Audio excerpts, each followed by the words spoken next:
Jaka Tarub sangat sedih. Maafkan aku, Ibu. Aku tidak bisa memenuhi keinginanmu. Namun waktu pun berlalu. Suatu hari Jaka Tarub melewati sebuah telaga. Tanpa sengaja dia melihat 7 bidadari sedang bercanda burung sambil bermain air. Karena Jaka Tarub terpikat, dia pun mengambil selendang bidadari itu. Hari mulai senja, para bidadari mulai bersiap-siap untuk pergi ke kayangan. Namun betapa sedihnya Nawangwulan, selendangnya tidak ditemukan. 6 bidadari lainnya pun pergi ke kayangan. Tanpa Nawangwulan, Jaka Tarub pun datang menghampiri dan berpura-pura bertanya, "Wahai putri cantik, adakah yang bisa saya bantu? Sepertinya engkau sedang bersedih hati." Nawangwulan terkejut karena dia tidak pernah berbicara kepada manusia.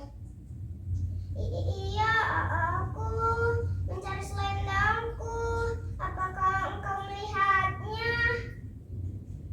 "Mungkin hanya terbawa air," jawab Jaka Tarub.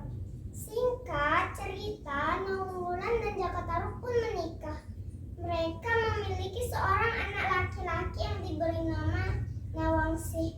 Namun sebelum menikah, Nawangwulan meminta syarat kepada Jaka Tarub untuk tidak menanyakan kebiasaannya setelah menikah nanti.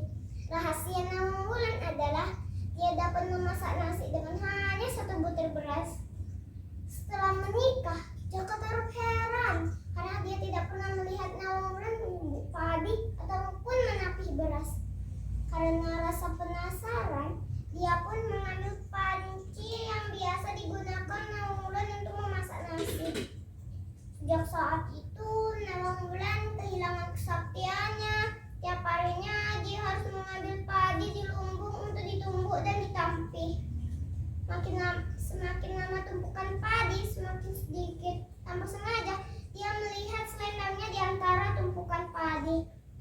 Nawangwulan marah. Ternyata Jaka Tarub yang telah mencuri selendangnya. Nawangwulan memutuskan untuk pergi ke kayangan. Dia akan turun sekali untuk menemui Nawangsi, tidak bertemu dengan Jaka Tarub. "Maafkan aku, istriku. Jangan tinggalkan kami. Kasihanilah kami." "Tidak, aku sungguh kecewa padamu. Ternyata engkau yang telah mencuri selendangku. Kali ini aku tidak dapat memaafkanmu."